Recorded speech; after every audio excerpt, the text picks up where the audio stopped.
എല്ലാവർക്കും നമസ്കാരം. എൻ്റെ യൂട്യൂബ് ചാനലിലേക്ക് എല്ലാവർക്കും സ്വാഗതം. അപ്പോൾ നമ്മുടെ Bigg Boss Malayalam season 8 Agnipariksha episode 2 ആണ് ഇന്ന് നടന്നത്. നിങ്ങളെല്ലാവരും കണ്ടിരിക്കും അല്ലേ? എന്നെ സംബന്ധിച്ചിട്ട് നല്ലൊരു എപ്പിസോഡായിരുന്നു കേട്ടോ. നമ്മൾ ഇതിൽ കാണിച്ചതിൻ്റെ കൂട്ട് മറ്റേ പ്രൊമോയിൽ കാണിച്ചതിൻ്റെ കൂട്ടൊന്നുമല്ല. പ്രൊമോയിൽ നമ്മളോർത്ത് ആ പൂജയായിട്ട് അടിയുണ്ടാക്കി രഞ്ജിനി പൂജയോടാണ് ഇങ്ങനെ മണി അടിച്ച് കാണിക്കുന്നതെന്നൊക്കെയാണ് വിചാരിക്കുക. പക്ഷെ അങ്ങനെയൊന്നുമല്ല, കുഴപ്പമൊന്നുമില്ലായിരുന്നു. എനിക്ക് ഇന്ന് തൊട്ട് യൂട്യൂബ് ഫുള്ളും അൺഫെയർ കാണിച്ചു അങ്ങനെയൊക്കെ പറയുന്നുണ്ട്. പക്ഷേ എനിക്ക് കണ്ടിട്ട് അതൊന്നും അൺഫെയർ ആയിട്ടും ഒന്നും തോന്നിയില്ല. എന്നാലും എപ്പിസോഡ് നമുക്ക് തുടങ്ങിയ തൊട്ട് നമുക്ക് സ്റ്റാർട്ട് ചെയ്യാം അല്ലേ?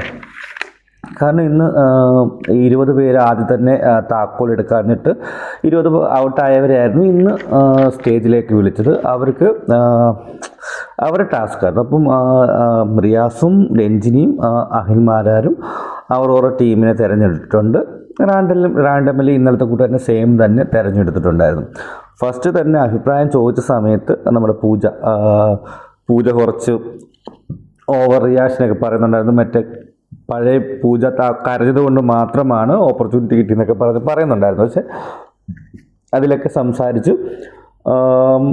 കുറച്ച് റേസ് അല്ല, ഓവർ കോൺഫിഡൻസ് പോലെ ഓവറായിട്ട് സംസാരിക്കുകയൊക്കെ ചെയ്തിട്ട് അപ്പോൾ രഞ്ജിനി സ്റ്റോപ്പ് ചെയ്തത്.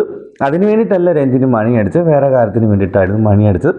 എന്തായാലും അത് സോൾവ് ആയി. എക്സ്ട്രാ ഓവർ ടോക്കിംഗ് ആയിരുന്നു. ഇന്നെന്തായാലും ഓരോരുത്തരെയായിട്ട് അവർ തിരഞ്ഞെടുത്തിട്ടുണ്ടായിരുന്നു. നിങ്ങളെല്ലാം കണ്ടു കാണും.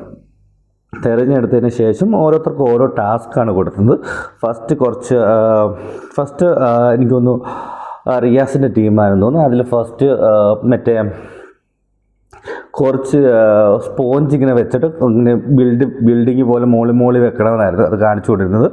അപ്പോൾ എന്തായാലും അതിൽ വിന്നറായത് പ്രവാസിയായിട്ടുള്ള വിശാഖായിരുന്നു വിന്നറായത് സത്യം പറഞ്ഞാൽ. പക്ഷേ വിശാഖ് അതിലൊരു മഞ്ഞ ക്യൂബ് എന്തോ അതിൽ വെക്കാനുണ്ട്. അത് മെയിനായിട്ടുള്ളൊരു ക്യൂബ് അതിൽ വെക്കാത്തതുകൊണ്ടും വിശാഖിന് കിട്ടില്ല. അതിന് പകരം ഷിജുവിന് കിട്ടിയിട്ടുണ്ട്. ഷിജീന് പെൻഡം കിട്ടിയിട്ടുണ്ട്. കൂടാതെ രാകേഷ് കൊച്ചിക്കാരനായ രാകേഷിനും പുള്ളിയുടെ വർത്തമാനമൊക്കെ നല്ല രസമുണ്ട് കേട്ടോ, അടിപൊളിയായിരുന്നു. അപ്പം പുള്ളിക്കും പെൻഡം കൊടുത്തിട്ടുണ്ടായിരുന്നു കേട്ടോ. അപ്പം രണ്ടാമത്തെ അത് ഓക്കെ ആയിട്ടുണ്ടായിരുന്നു. പക്ഷേ അൺഫെയർ ആയിട്ട് ചോദിച്ചാൽ അതിൽ അൺഫെയർ ഉണ്ടോ എന്ന് ചോദിച്ചാൽ ആദ്യമൊക്കെ ഞാൻ വിചാരിച്ച അൺഫെയർ ആയിരിക്കുമെന്ന്. പക്ഷേ അൺഫെയർ ഒന്നുമല്ല അതിൽ. കാരണം അതിൽ ഒരു ഓറഞ്ചോ എന്തോ ഒരു ക്യൂബ് അതിൽ വെക്കാനുണ്ട്, അതുകൊണ്ട് മാത്രമാണ് അവർക്ക് കിട്ടാത്തതെന്നാണ് പറഞ്ഞത്. രണ്ടാമത്തെ ടീം വന്നതിൽ മറ്റേ കമ്പിൻ്റെ ആയിരുന്നു, കമ്പായിരുന്നു. അപ്പം എല്ലാവർക്കും ടീമിന് കമ്പ് കൊടുത്തപ്പം ഒരു ചെണ്ടമേളക്കാരൻ വന്നിട്ട് ചെണ്ടമേളം കൊടുത്തു. കമ്പ് കൊടുത്തിട്ട് കമ്പ് ഒരു മ്യൂസിക് ചെണ്ടമേളം നിർത്തുമ്പോൾ കമ്പ് ഇടുക, അടുത്ത കമ്പ് പിടിക്കുക, അങ്ങനെ റൗണ്ടായിരുന്നു. റൗണ്ട് വന്നിട്ട് ലാസ്റ്റിൽ മറ്റേ തക്ഷിയോ അവനാണ് ജയിച്ചത്. കാരണം മറ്റേ കുട്ടിയുടെ പേര് ഞാൻ എഴുതിയൊക്കെ മറന്നു കേട്ടോ. ആ പെണ്ണ് പിടിച്ചു. പക്ഷേ പ്രശ്നം എന്താണെന്ന് വെച്ചാൽ കിളന്നിട്ടാണ് നിന്നത്. അപ്പോൾ അവിടെ ഒരു അൺഫെയർ എന്നും പറഞ്ഞിട്ട് രാവിലെ തൊട്ട് എല്ലാവരും ഇങ്ങനെ പറയുന്നുണ്ട് കേട്ടോ. അതിലൊരു അൺഫെയറും കാര്യങ്ങളൊന്നുമായിട്ട് എനിക്ക് തോന്നുന്നില്ല. കമ്പ് കിളന്നിട്ടായിരുന്നു പിടിച്ചത്. മറ്റേ തക്ഷിയാണ് കമ്പ് പിടിച്ചത്. പക്ഷെ അപ്പം രണ്ടാമത് ചെയ്യാൻ തുടങ്ങിയപ്പോൾ ഈ കുട്ടി പറഞ്ഞു പറ്റത്തില്ല ഒന്നും ഇടണ്ടെന്ന് പറഞ്ഞതിൻ്റെ പേരിൽ അവർ മറ്റേ പുള്ളിക്കാണ് ഇത് കൊടുത്തത്, തക്ഷിക്കാണ് ഫസ്റ്റ് പെൻഡം കൊടുത്തത്.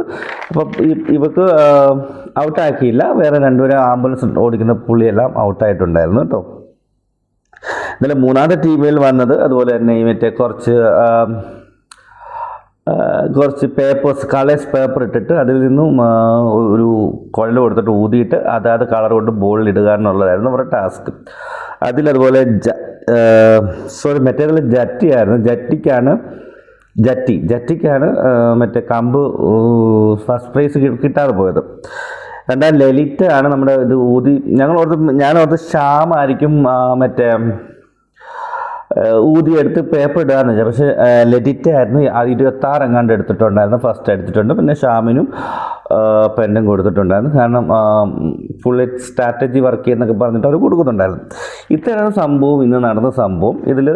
ഇതാണ് സംഭവം. എനിക്കിതിൽ പറയാനുള്ളതെന്ന് വെച്ചാൽ ബിഗ് ബോസ് എന്നൊരു ഷോ ഇതിൽ കയറാൻ വേണ്ടിയിട്ടുള്ളൊരു ഫസ്റ്റ് സ്റ്റെപ്പാണിത്. അതായത് ആദ്യമായിട്ടുള്ളൊരു അഗ്നിപരീക്ഷ എന്നുള്ളൊരു നമ്മുടെ മലയാളത്തിൻ്റെ ആദ്യമായിട്ട് തുടങ്ങിയൊരു പ്രോഗ്രാമാണ്. അതിൻ്റെ ആദ്യത്തെ ഇത് ഫസ്റ്റ് സത്യം ഈ എപ്പിസോഡ് ഒരു ഇൻട്രൊഡക്ഷനായിട്ട് നമ്മൾ കണ്ടാൽ മതി. കുറച്ച് പേര് ഔട്ട് ഹൗസിൽ ഇരുത്തിയിട്ടുണ്ട്, കുറച്ച് പേര് ഇന്നാക്കി വെച്ചിട്ടുണ്ട്.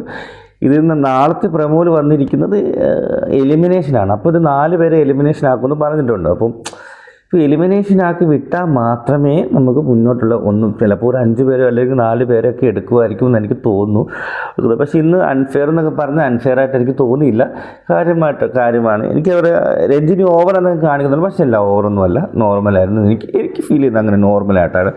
ഓവറൊന്നുമല്ല, ഓവറായിട്ടൊന്നും കാണിച്ചിട്ടൊന്നുമില്ല, ഫെയർ ആയിട്ട് തന്നെയാണ് എനിക്ക് തോന്നുന്നത്. അതിൽ കുറച്ചൊക്കെ ഉണ്ട്, ഈഗോ പ്രശ്നങ്ങളും ജഡ്ജസിനും എല്ലാം ഉണ്ട്. എല്ലാവരും ഇപ്പം ആദ്യമേ നമ്മൾ ജഡ്ജസിനെ ഇത് ചെയ്യാണ്ട് കണ്ടസ്റ്റിനും ചെയ്യും. നമ്മൾ അഗ്നിപരീക്ഷ എന്നൊരു അഗ്നിപരീക്ഷയാണ്. അപ്പോൾ അതിൽ ജയിക്കുന്നവർക്ക് ഭാഗ്യം കൂടെ വേണം. ഇത് മാത്രം പോരാ. ഓവറായിട്ട് കോൺഫിഡൻസ് കൊടുത്താലും ഓവർ സംസാരിച്ചാലും പ്രശ്നമാണ്, നോർമൽ സംസാരിച്ചാലും പ്രശ്നമാണ്. അപ്പം ഒരിക്കലും ഇതൊക്കെ ഒരു ഭാഗ്യമാണ്, കിട്ടണമെന്നുള്ള. അത് പോയത് തന്നെ വലിയ ഭാഗ്യം. പക്ഷേ എന്നെ സംബന്ധിച്ച് ഞാൻ അഗ്നിപരീക്ഷയിൽ പോകാൻ താല്പര്യപ്പെടുന്നില്ല. കാരണം അതിൽ പോയിട്ട് തിരിച്ചു വന്നാൽ പിന്നെ നമുക്ക് ഒരിക്കലും ബിഗ് ബോസിൽ പോകാനുള്ളൊരു അവസരം കിട്ടുമെന്ന് എനിക്ക് തോന്നുന്നില്ല. എനിക്ക് ബിഗ് ബോസിലാണ് പോകേണ്ടത്. ഫേമസ് ആയാൽ മാത്രം പോലും ബിഗ് ബോസ് പോകണം, അതാണ് എൻ്റെ ആഗ്രഹം. അപ്പോൾ എന്തായാലും ഇത്രയൊക്കെയായിരുന്നു എപ്പിസോഡിൽ. നമുക്ക് കണ്ടറിയാം എന്തൊക്കെയാണ് നടക്കാൻ പോകുന്നതെന്നൊക്കെ. ഞാനിങ്ങനെ സംസാരിക്കുന്നത് എനിക്ക് എങ്ങനെ പറ്റും, ബിഗ് ബോസ് വന്നാലേ അത് ഡീറ്റെയിൽസായിട്ട് പറയാൻ പറ്റുള്ളൂ. എന്തൊക്കെ നടന്നു, ഏതൊക്കെ നടന്നു എന്നൊക്കെ പറയാൻ പറ്റത്തുള്ളൂ. എന്തായാലും ചാനൽ സബ്സ്ക്രൈബ് ചെയ്യുക, ലൈക്ക് ചെയ്യുക, ഷെയർ ചെയ്യുക. എനിക്ക് നോർമലായിട്ടുള്ള രീതിയിലാണ് ഞാൻ പറയുന്നത്. നീ എടുത്തങ്ങ് ഫേമസ് ആക്കി പറയാനൊന്നും എനിക്കറിയത്തില്ല, നോർമലായിട്ടാണ്. അപ്പോൾ എല്ലാവരും എൻ്റെ ചാനൽ സബ്സ്ക്രൈബ് ചെയ്യുക, ലൈക്ക് ചെയ്യുക, ഷെയർ ചെയ്യുക. Okay, bye bye.